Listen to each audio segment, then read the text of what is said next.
That may be the greatest catch I've ever seen in my life. All right, we are going to continue the very popular series that we have going through and comparing our Patreon rankings to a real Dynasty ADP data. And we're going to be looking at some running backs that we have ranked higher than others, some running backs that we have ranked lower. In this video, we're going to be talking about the running backs that I think are currently overvalued in Dynasty Fantasy Football. Now, of course, before we get into it, go down there. I swear to God, drop a like on this video. What are we doing? Let's get those likes up. Subscribe to the channel, even though everybody here has already subscribed. I know that by now. And also, leave a comment. Y'all probably been noticing I've been trying to answer as many questions as I possibly can down there in the comment section every single day. If I don't get to your question, I apologize, but you can always send me that question over there on Patreon if you want to join an awesome community of Dynasty Fantasy Football players over there on Patreon. Not only can you send me any question that you have, but at the same time, you can get access to our entire Dynasty ranking set. It's going to be consistently updated from now to the end of time. You can get access to our Dynasty rookie rankings, so you can get into Dynasty leagues with us, get in our Dynasty group chat, get an in-depth podcast breaking down your Dynasty team by yours truly once you sign up. But I think that should be it. Let's go through. Let's dive into these running backs, and let's lead it off with the running back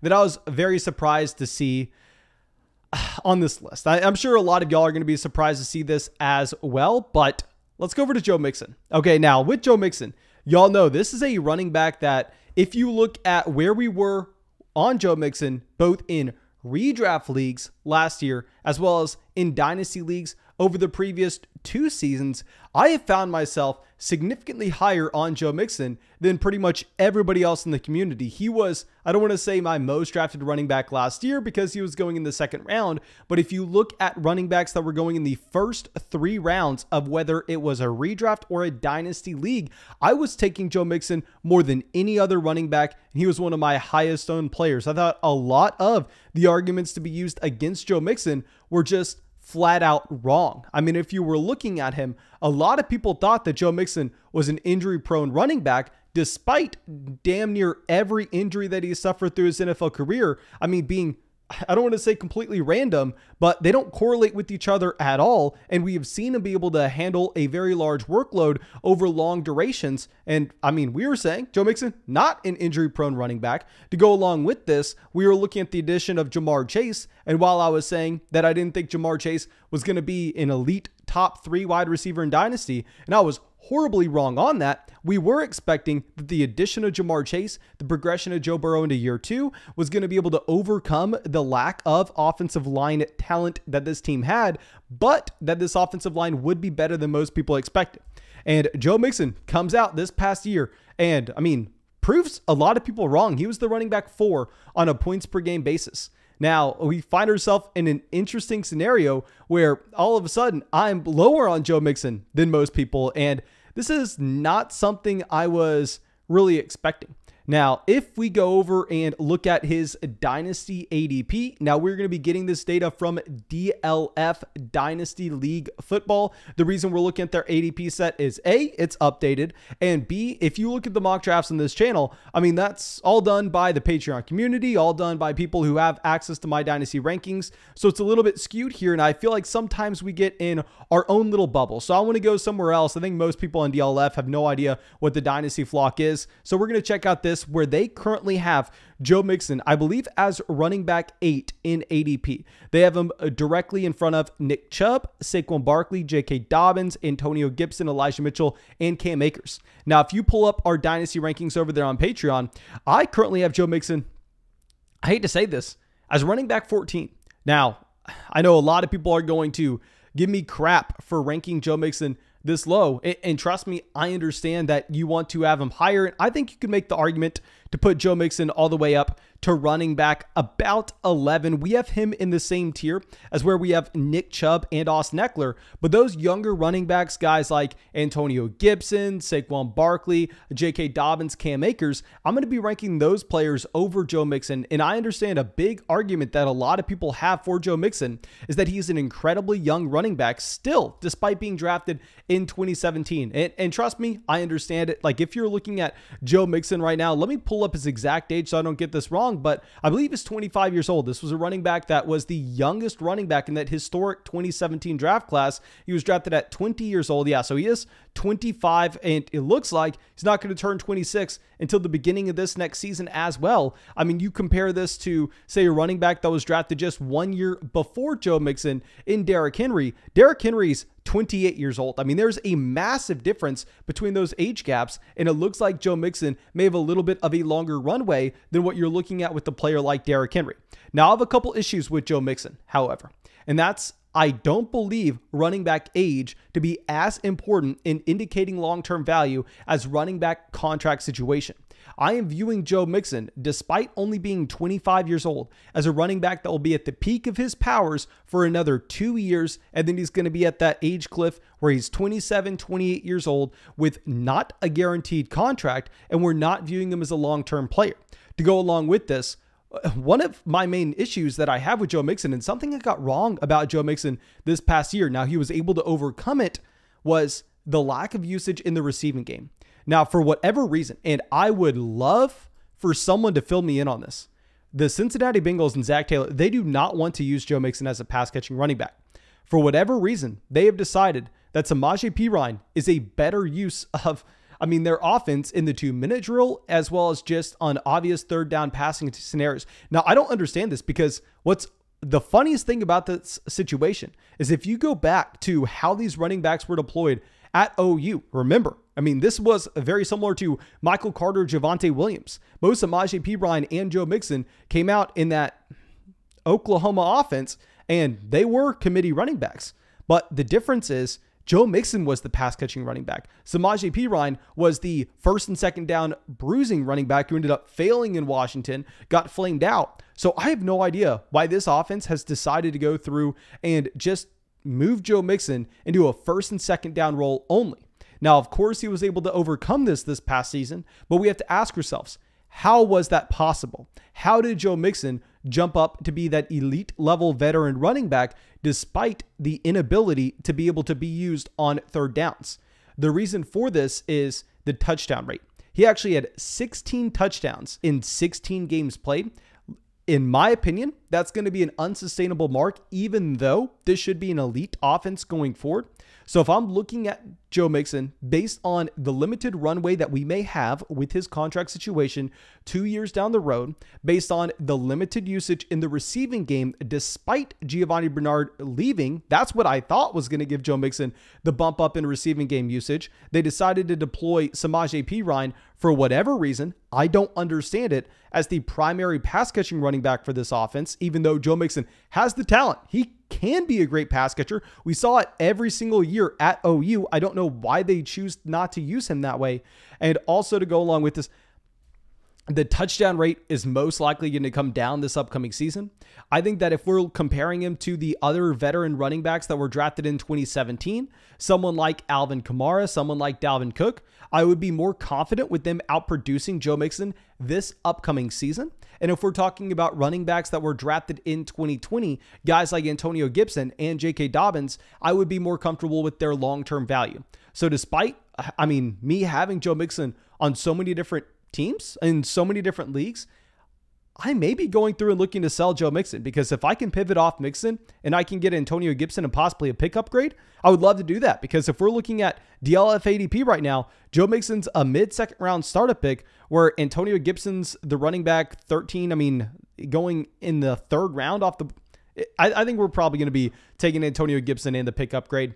But now let's go over to our next running back here. Someone that y'all know I have never been on. It's going to be Nick Chubb. Now with Nick Chubb, I think this is the perfect example of, maybe me getting into the situation where I'm in my own little bubble. And this is why I want to use this DLF ADP, because if you're looking at where they currently have Nick Chubb, Nick Chubb is the running back 9 in DLF ADP. And this is something I wasn't expecting, because if you go hop into a Flock mock draft, if you hop into a real Flock Patreon league, you're going to see that most people value Nick Chubb a little bit lower than this. But that's because, we've always been low on Nick Chubb, very similar to what we were just discussing with the lack of involvement in the receiving game from Joe Mixon, who definitely has the capability, if that coaching staff decided to use him in that fashion. Nick Chubb is the exact same player where we are looking at Nick Chubb last offseason, saying the same thing this offseason. We talked about this all the time. Nick Chubb, one of the most talented running backs in the NFL. If not, I mean, a top 3 talent. You can make the argument he could be number 1. I don't necessarily want to get there, obviously. It's Jonathan Taylor. People wanted to make the argument last year. It didn't really matter, though, because you're looking at Nick Chubb, and he is a running back that simply does not see the high-value touches in his backfield consistently. You get those touches vultured away by Kareem Hunt, and what was most concerning with Nick Chubb, and y'all know we faded the hell out of Nick Chubb this past year. I am unsure if we drafted Nick Chubb at all, whether it was a dynasty league, best ball league, redraft league last season. I was saying if Kareem Hunt were to go down, all of a sudden I lose every dollar I've ever put into fantasy football because Nick Chubb becomes a top 3 running back in fantasy and possibly the running back 1 overall. Now, what was most concerning about Nick Chubb was the fact that we were wrong. He doesn't have that upside. Because we saw when you had no Kareem Hunt, Dearness Johnson came in, and I don't want to say he played that Kareem Hunt role 1-for-1, but he still made this where it was a committee backfield. So I'm looking at Nick Chubb, and NDL ADP right now is going ahead of guys like Saquon Barkley, Austin Eckler, J.K. Dobbins, Antonio Gibson, Cam Akers. I can't get there. You're looking at our dynasty rankings over there on Patreon. I have Nick Chubb at running back 12 instead, in the same tier of Austin Eckler and Joe Mixon. Now, he's secure if you're looking at the contract that he has in Cleveland, and obviously this is a run-first offense with a good offensive line at the same time. My issue is I just don't see the overall ceiling if the Cleveland Browns are never going to let Nick Chubb become that running back that is going to get 25 to 30 touches, including 6 to 7 targets out of the backfield and every touch at the goal line. So even though Nick Chubb, I mean, as we've said for years now, is one of the most talented running backs in the NFL, we're not building a real life NFL team here. We're going through, and instead we are trying to score fake fantasy points. And Nick Chubb is the perfect example of that.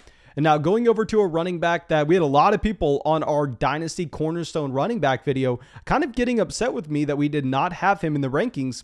This is Elijah Mitchell.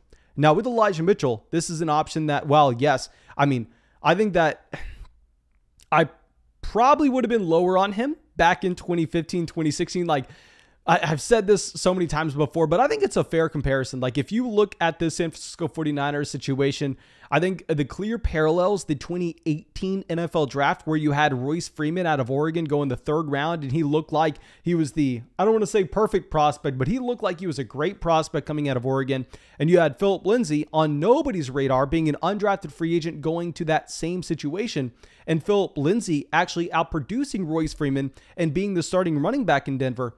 That year, I was coming out and yelling, Phillip Lindsay's a bum. Phillip Lindsay's a bum. Go buy low on Royce Freeman. Go buy low on Royce Freeman. We know I can't do that here. Trey Sermon's done. Trey Sermon's like, he's a throw-in in any deal at this point. I can't tell someone to go out there and trade a 2nd-round pick for Trey Sermon.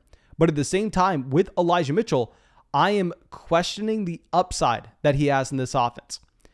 We have seen historically that these running backs that don't have the team investment, they're some of the first guys to get replaced and to surprise the dynasty community. Now, I know it didn't pan out this way this past year because of an injury, but we saw this with James Robinson and Travis Etienne, where James Robinson in 2020 was significantly more impressive than Elijah Mitchell in 2021. Let me get that out there right now. And then you have the same team. I know it was a new coaching staff, probably the dumbest coaching staff to ever step into the NFL. They go out there and they decide to draft Travis Etienne in the 1st round to replace James Robinson, put him in a committee, whatever you're going to make it out to be. We have seen that those running backs that don't have the team investment, they are the first players for teams to go and add competition into their backfields. Now, beyond this with Elijah Mitchell, one of my main issues is the lack of usage in the receiving game. This is something that we talk about all the time because not many things matter more in fantasy football at the running back position. If you're looking at him, his rookie season, Elijah Mitchell had 20 targets. Now, of course, this is a running back that did deal with injuries. He only played 11 games, but still, you see him playing 11 games and averaging less than 2 targets a game. Not to mention, this is a team that did not have a complimentary running back. They went through and they used guys like JaMycal Hasty at points of this season. They had to transition Deebo Samuel, who's always kind of been like a running back. If you look at his average at the target, they had to use him as a traditional running back because they did not feel comfortable with the role that Elijah Mitchell could handle in this offense. Whether or not that's, just praise for Deebo Samuel, which most people make it out to be.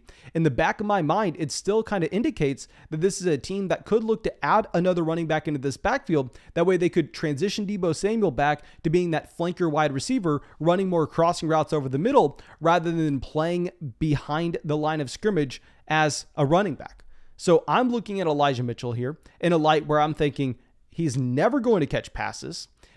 Even if there's no other running back in this backfield and they're looking at JaMycal Hasty and JaMycal Hasty goes down, they're still going to be able to transition a wide receiver over to be the complementary running back with him to go along with this. While y'all know nobody has been higher on Trey Lance than I have, Trey Lance isn't going to be a great quarterback for everybody in the 49ers offense. It's not like Lance is going to come in here. I'm not saying he's going to be Patrick Mahomes. I'm saying if anything, it's going to be a fancy Jalen Hurts where maybe he hurts everybody else in the offense while monopolizing the fantasy points for himself.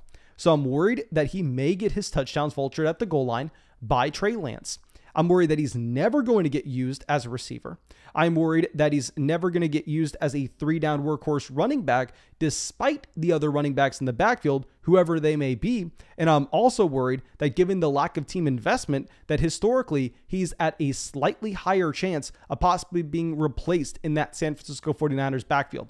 So for those reasons, if you look at my dynasty rankings with where we have Elijah Mitchell, I have Elijah Mitchell as running back 24. I have him behind some guys like Michael Carter, A.J. Dillon. I know these veteran running backs, people aren't going to like to hear me having him behind, but guys like Zeke, Leonard Fournette, Aaron Jones, I think you could make an argument that he is in the same exact tier as them. And you know what? He probably needs to be in that same exact tier. So let's make that adjustment right now.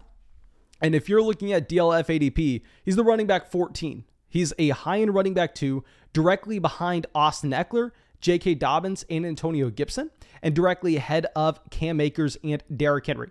So I can't get there with Elijah Mitchell. If I'm missing something, please someone let me know, but I'm going to be fading. And our next running back is someone that I'm expecting to fall down DLF ADP in February. But if we're looking at the end of January for this, before they get these officially updated, we can throw Clyde Edwards-Helaire on here, where CEH, we've already discussed him, but he's a very interesting running back.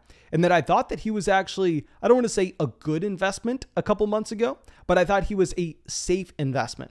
That if you're looking at the state of the Kansas City Chiefs, this is a team that does have a decent amount of holes throughout the entire roster that they're not going to be able to address in free agency based on the cap hit of $50 million by Patrick Mahomes. And to go along with this is a team that probably isn't going to be able to go and take a running back very early in the NFL draft because they just spent a first-round pick on Clyde Edwards-Helaire. I was expecting, hell, maybe he's not good. We've seen that he's not good. But at the end of the day, where else can they go? He's still going to be the lead running back in one of the best offenses in the NFL.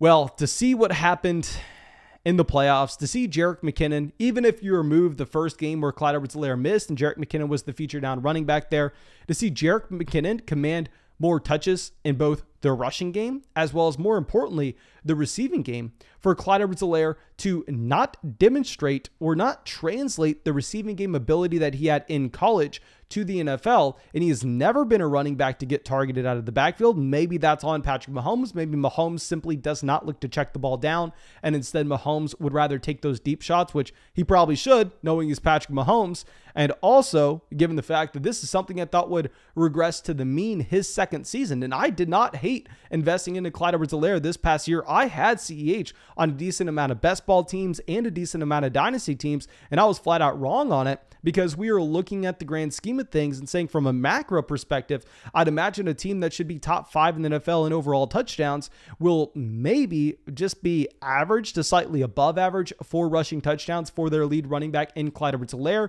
yet that still didn't revert to the mean this past season. So I think we can say at this point that CEH may never score touchdowns at an above average rate. And it really just comes down to, if you're going to get outproduced by Jerick McKinnon, a replacement level running back at best at this point of his career, What are we talking about here? Even if this team can't add in another running back, he's always going to be in a committee, regardless of who that other running back may be. He's still very young. I have him as a high-end running back 3 in our own rankings.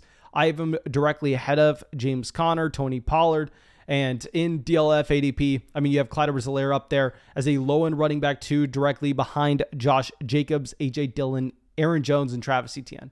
So personally, I think we probably have to go through and probably just have to pivot off of CEH at this point. But kind of sucks because I do have him on Dynasty rosters. And now our last running back on this list, I'm sure most people were expecting this. We are going to throw Damien Harris on here. Now with Damien Harris, I understand. We got a lot of people out there in the comment section going, Mason, stop talking about Damien Harris. He was PFF's #1 graded running back. Mason, he scored blah, blah, blah. He was top 3 in touchdowns this season. That's my issue with Damien Harris. He had possibly the best year you could have. You look at his touchdown rate, it ain't getting better than this. You think he's going to lead the NFL in rushing touchdowns this next season? I mean, I'm going to bet against that. And with Damien Harris coming out and dominating with touchdowns, him having a ridiculous touchdown rate, he still did not come close to being a running back 1 in fantasy. And it wasn't close. And if you're looking at the production at the beginning versus end of the season, I mean, he trailed off in terms of the opportunity that he had with the emergence of Rhamondre Stevenson. Now, I'm not trying to sit here and say that you are going to eventually have Rhamondre Stevenson as the starting running back in New England. I honestly think that at this point, with Damien Harris looking very impressive this past season, that's unlikely. But with Damien Harris, I mean, this was a running back that was drafted in 2019. He's going to be 25 this offseason, pretty much 25 at the time of this video. So he is in the prime of his career. He is at the tippity top, not getting better from here. He's going to be off his rookie contract in 2023. So he's going to be off this New England Patriots offense that you probably want him a part of. I don't think anybody's looking at Damien Harris going, oh, please, let's get out of the offense that we know has one of the best offensive lines in football. Let's go over to Miami instead, because he's not going to get used as a receiving running back regardless of where he goes. He wasn't a receiving running back at Alabama. So this is a 25-year-old running back that we've already seen the prime of his career lead to him being a low-end running back 2 with an incredible touchdown rate. We know based on touchdown volatility, that touchdown rate should most likely come down this upcoming season. I'm viewing a running back that's already hit his ceiling, and his ceiling isn't that impressive. And if he's not an ascending asset, I would rather pivot off. So if you're looking at DLF ADP, Damien Harris is a running back that's going directly behind guys like Michael Carter, Josh Jacobs, A.J. Dillon. I mean, if we're looking at my dynasty rankings, I have Damien Harris behind players like Tony Pollard. I mean, I think with Tony Pollard, he definitely has a lower floor than Damien Harris in that if Tony Pollard just finds himself behind Ezekiel Elliott for the rest of his career, of course, you'd rather start Damien Harris over Tony Pollard on a week-to-week basis. However, if Ezekiel Elliott were to go down, all of a sudden Tony Pollard becomes a top 3 to 5 running back in fantasy, where simply Damien Harris does not have that same type of ceiling. So for that reason, and of course, if y'all playing in a non-PPR format, Damien Harris, Nick Chubb, Elijah Mitchell, they're going up in your rankings. But if we're playing in a PPR league, I think that those running backs are going to be a little bit overvalued at this point, and everybody's playing in a PPR format.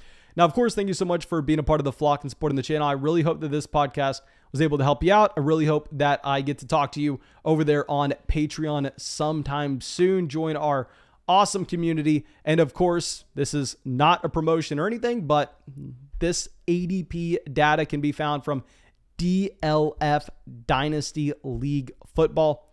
And yeah, that's all I got for y'all. Hope you have a great day. Hope we get to see you out with the video tomorrow.